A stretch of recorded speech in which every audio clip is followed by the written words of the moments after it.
సఖీ కార్యక్రమానికి తిరిగి స్వాగతం. పిల్లలకి అందమైన పేర్లు పెట్టడం కోసం ఇంటర్నెట్లు పుస్తకాలే కాక కొందరు బడిలోని పిల్లల హాజరు పట్టికల రిజిస్టర్లను కూడా చూస్తున్నారట. పర్షియన్, గ్రీకు పేర్లను కూడా ఈ మధ్య పెడుతున్న వాళ్ళు కూడా ఉన్నారు. ఒకప్పుడు పేరును బట్టి ఒక వ్యక్తి ఏ ప్రాంతం వాడు, ఏ భాష వాడు, ఏ కులం, ఏ మతం వాడు అని సులభంగా గుర్తించేవాళ్ళు. తల్లిదండ్రుల సాంస్కృతిక దృక్పథాలలో కూడా ఇటీవలి కాలంలో మార్పులు చోటు చేసుకుంటున్నాయి. కులానికి సంబంధించిన వివరాలను తెలిపే చిహ్నాలు తమ పిల్లల పేర్ల వెనక ఉండడాన్ని ఇష్టపడని తల్లిదండ్రులు కూడా మనకి అక్కడక్కడా కనిపిస్తూ ఉంటారు. నిజానికి ఇది మంచి పరిణామం. ఈ కార్యక్రమం చూశాక మరిన్ని సంగతులు.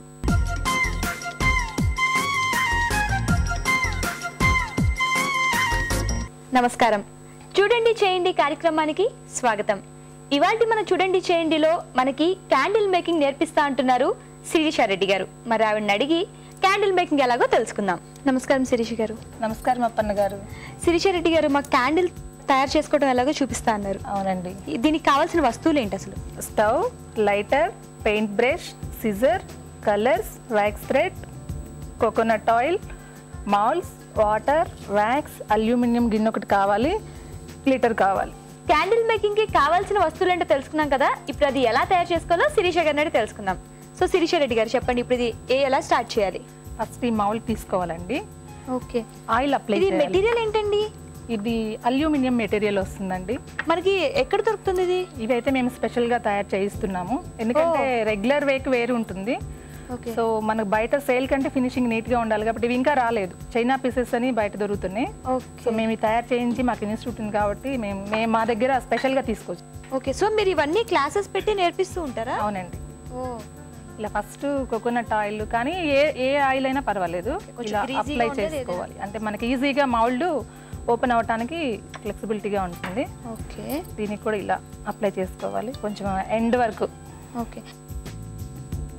నెక్స్ట్ వ్యాక్స్ థ్రెడ్ అంటే నార్మల్గా అందరూ మామూలు థ్రెడ్ తీసుకుంటారు. సో అది మధ్యలో మెల్ట్ అవ్వకుండా ఆగిపోవటం అట్లాంటివి జరుగుతుంటాయి. ఇట్లా వ్యాక్స్ థ్రెడ్ వస్తుంది ఫస్ట్. ఇంకా దీనికోసమే స్పెషల్ గా ఉంటుంది. ఓకే. ఇది కూడా మీరు తయారు చేయించారా? బయట దొరుకుతుందండి. వ్యాక్స్ థ్రెడ్ అనాలి. థ్రెడ్ అంటే వ్యాక్స్ క్యాండిల్ మేకింగ్ అన్నప్పుడు కంపల్సరీ వ్యాక్స్ థ్రెడ్ తీసుకోవాలి. మామూలు థ్రెడ్ అయితే మధ్యలో మనకి చాలా క్యాండిల్స్ ఆగిపోతుంటాయి. అవును. ఎందుకు ఆగిపోయి మనకు తెలియదు, థ్రెడ్ ప్రాబ్లం ఉన్నా ఆగిపోతాయి అన్నమాట. ఓకే. దీన్ని ఇప్పుడు ఈ థ్రెడ్ని ఇలా తీసుకొని మనం దీనికి ఇలా పెట్టేస్తున్నాం. అంటే ఇది మిడిల్లోకి రావడానికి కరెక్ట్గా అనమాట. ఓకే. సో ఇక్కడ చూడండి, ఇలా పెట్టి స్టాండ్ ఇలా ఈ బోల్ట్కి నేను రౌండ్ చేస్తున్నాను. అంటే ఇక్కడ థ్రెడ్ పెట్టని కూడా కరెక్ట్గా కట్ చేసి ఉంది. కరెక్ట్గా కట్ చేసి ఉంది, మిడిల్లోకే రావాలన్నమాట. ఓకే. తీసుకొని ఎంత లెంత్ అవసరం అవుతుందో అంతవరకు కట్ చేసుకున్నాం. సో ఆపోజిట్ పీస్ కూడా సేమ్ పెట్టుకోవాలి. ఓకే. ఇలా దీనికి హోల్ ఉంటుంది, ఈ హోల్కి తగినట్టుగా మనం ఇలా ఫిట్ చేసుకోవాలి. ఇప్పుడు ఇంకొకటి గ్రిప్ కోసం, మీన్స్ మనది కొంచెం లూజ్ అయినా వ్యాక్స్ పోయిగానే పడిపోకుండా గ్రిప్ కోసం దీన్ని ఇలా టచ్ చేస్తాం అన్నమాట. ఓకే. హుక్కులాగా. ఇప్పుడు వ్యాక్స్ కొంచెం ఎక్కడైనా లూజ్ ఉన్నా కిందకి రాదనమాట. ఓకే. ఇలా పెట్టేసుకున్నాం దీనికి. ఓకే. సేమ్ ఇది కూడా అంతే, కింద హోల్ ఉంటుంది దీనికి, రోజ్ ఫ్లవర్. ఓకే. మధ్యలో మిడిల్లోకి రావాలి కదా, అందుకు మధ్యలో ఒక చిన్న ముడి వేస్తున్నాం ఇక్కడ, పైకి రాకుండా. ఓకే. ఇలా దీని లెంత్ ఇంత ఉంటుంది, సైజ్ తెలుస్తుంది మనకి, కొంచెమే ఉంది కదా ఇది, అందుకు ఇలా పెట్టుకొని దీనికి కూడా సేమ్ ప్రాసెస్. ఓకే. కరెక్ట్గా హోల్స్ స్క్రూస్ కరెక్ట్గా ఫిట్ అయినాయి చూడండి. ఇలా దీనికి కూడా సేమ్ మిడిల్కి ఇలా చుట్టేసాము. ఈ గిన్నె తీసుకున్నాక కొంచెం వ్యాక్స్ వేస్తున్నానండి ఇందులో. ఇప్పుడు నేను అది అంటే మనకి బయట దొరుకుతుందండి? దొరుకుతుందండి, ఇలాగే చోట్ల దొరుకుతుంది. వ్యాక్స్ అంటే ఇలాగే దొరుకుతుందా? వ్యాక్స్ లో చాలా వెరైటీస్ ఉన్నాయండి. ఇందులోని మనం వాడేది పారాఫిన్ వ్యాక్స్, మాక్సిమం ఎక్కువ అదే వాడతారు, ఇండియన్ పారాఫిన్ వ్యాక్స్ వాడతాం ఎక్కువ, ఎందుకంటే క్యాండిల్ బాగా వస్తుంది అనమాట. ఆల్రెడీ దీంట్లో కొంచెం పింక్ ఉంది, మనం ఇప్పుడు రోజ్ చేస్తున్నాం, రోజుకి వ్యాక్స్ కరిగిస్తున్నాము. రోజ్ అనగానే మనకి పింకే గుర్తొస్తుంది కాబట్టి దీంట్లో మళ్ళీ పింకే కొంచెం యాడ్ చేద్దాం.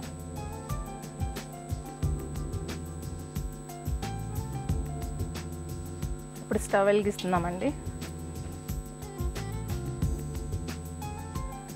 సో దీంట్లో ఆయిల్ కానీ ఏమక్కర్లేదు, వ్యాక్స్ ఎటు అది 1 minute లో వ్యాక్స్ అంతా మెల్ట్ అవుతుంది చూడండి. ఓకే, మెల్ట్ అయింది చూడండి మొత్తం. యా ఓకే ఓకే, అంటే మొత్తం పూర్తిగా లిక్విడ్ స్టేట్లోకి వచ్చింది. స్టవ్ ఆఫ్ చేసామండి. దాంట్లో ఇలా సన్నగా హోల్లో నుంచి ఇలా చేస్తూ ఉంటే, అంటే ఇది కింద నుంచి కింద ఈ థ్రెడ్ వెళ్ళడానికి చిన్న హోల్ ఉంది కదా, దాంట్లో వెళ్ళదండి. మనం ఆయిల్ అప్లై చేసాంగా, మనం ఆయిల్ అప్లై చేసింది ఎందుకంటే 2 కారణాలు ఉన్నాయి. ఒకటి వచ్చి మనకి మౌల్డ్ త్వరగా వస్తుంది ఈజీగా బయటకి ఓపెన్ అయ్యేటప్పుడు. ఇంకో సెకండ్ వన్ వచ్చి ఏదైనా లిక్విడ్ కిందకి వెళ్ళిపోదు, ఆయిల్ కరెక్ట్ గా అప్లై చేసి అది అక్కడ ఆపేస్తుంది అన్నమాట. ఇప్పుడు చూడండి, ఇది ఈ మౌల్డ్ కి అయితే వెళ్ళదు. మనం లోకల్లో కొన్ని మౌల్డ్స్ దొరుకుతాయి, అలాంటి వాటికి తొందరగా వెళ్ళిపోతాయి, హోల్ పెద్దగా ఉంటుంది. ఉన్నప్పుడు ఆయిల్ అప్లై చేస్తే ఎవరైనా ఇన్ కేసు ఎప్పుడైనా తీసుకున్నప్పుడు ఆయిల్ అప్లై చేస్తే త్వరగా వెళ్ళిపోదు కిందకి. ఓకే, ఇట్లా. ఇది ఎంతసేపు పడుతుందండి, అంటే అది డ్రై అవడానికి? 10 minutes పడుతుంది మేడం. 10 minutes లో అయిపోతుంది. క్యాండిల్ మీకు బయటకు వచ్చేస్తుంది. ఇలా అయిపోగానే మనం వెమ్మటే వాటర్లో పెట్టుకున్నట్లయితే చాలా ఫాస్ట్ గా డ్రై అయిపోతుంది. చూడండి, మీకు బయట ఎడ్జ్కి పడిపోయింది, అప్పుడే డ్రై అయిపోయింది, గాలి ఫాస్ట్ గా అయిపోతుంది. దీన్ని తీసుకెళ్ళి వాటర్లో పెట్టేస్తున్నాం. ఓకే, అంటే కొంచెం చల్ల నీళ్ళు అయితే త్వరగా డ్రై అయిపోతుంది. సో శిరీష రెడ్డి గారు, ఇది ఇప్పుడు కోల్డ్ వాటర్ లో పెట్టాం కాబట్టి మనకు ఒక 10 minutes లో అయిపోతుంది కదా. 10 minutes లో సాలిడ్ స్టేట్ లోకి వచ్చేస్తుంది. ఓకే పర్ణ గారు, మనం ఇందుకు ముందు మౌల్డ్ చేసాం కదండి, అది డ్రై అయిపోయిన తర్వాత ఈ షేప్స్ లో ఎక్మాస్ట్రేట్ ఇలా వస్తుందండి. ఓకే, అయితే ఇది ఏంటంటే ఇలా మామూలుగా వస్తుంది, మనం డెకరేట్ చేయాలి ఇలా. ఇప్పుడు ఇంతకు ముందు ఫ్రెష్ ఇది అన్నాను కదా, అలా ఇప్పుడు ఇది yellow and orange light shade లో ఉంది కాబట్టి పింక్ వేసాం, ఇట్లా నీట్ గా వస్తుంది అనమాట. ఇలా మనం కలరింగ్ చేసుకోవచ్చు. ఇది వచ్చి light orange and yellow shade లో వచ్చింది. ఓకే, అంటే మనకి అన్ని కలర్స్ దొరుకుతాయి కాబట్టి ఇప్పుడు వ్యాక్స్ కలర్స్ అన్ని కలర్స్ లో దొరుకుతాయి కదండి. వ్యాక్స్ వైటే తీసుకోవాలి, వ్యాక్స్ కలర్స్ మాత్రం అన్ని కలర్స్ లో దొరుకుతాయి. అదే వ్యాక్స్ కలర్స్ అనేవి మనకి అన్ని కలర్స్ దొరుకుతాయి కాబట్టి. సో ఓకే, దీనికి 3 కలర్స్ చూసారు. రోజెస్ కూడా మనం ఇందాక రోజెస్ దీన్ని డెకరేట్ చేయడానికి ఇది చెంకి అన్నాం కదండి, ఇలా వేస్తే చాలా అందంగా ఉంటుంది. ఓకే, అంటే అతుక్కుపోతాయా లేకపోతే మనం ఏమైనా మళ్ళీ అంటుకుంటుంది చూడండి. ఓకే, సో ఇలా చాలా షేప్స్ లో మనకు దొరుకుతాయి కానీ మనం బయట చాలా కాస్ట్ పెట్టేసి కొనేస్తున్నాం. అవును, చాలా తక్కువలో అయిపోతుంది. అండ్ మనకి మనం చేసుకున్న సాటిస్ఫాక్షన్ ఉంటుంది కదా కొనటం కన్నా. మనకు నచ్చిన కలర్స్ లో చేసుకోవచ్చు. ఇవి కూడా చాలా కాస్ట్ ఉంటాయండి. అంటే రెగ్యులర్ క్యాండిల్స్ వేరు, ఇది చాలా ఈ షేప్ కూడా చాలా బాగుంది. చుట్టూరా ఫ్లవర్స్ వేసుకుంటే చాలా బాగుంటుంది కదా.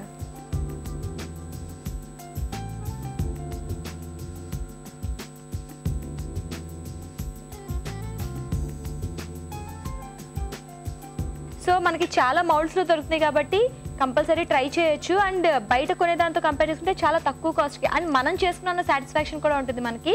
సో శిరీష రెడ్డి గారు మా సకులకు చాలా మంచి ఐటమ్ చూపించారండి. ధన్యవాదాలు. థ్యాంక్స్ అండి.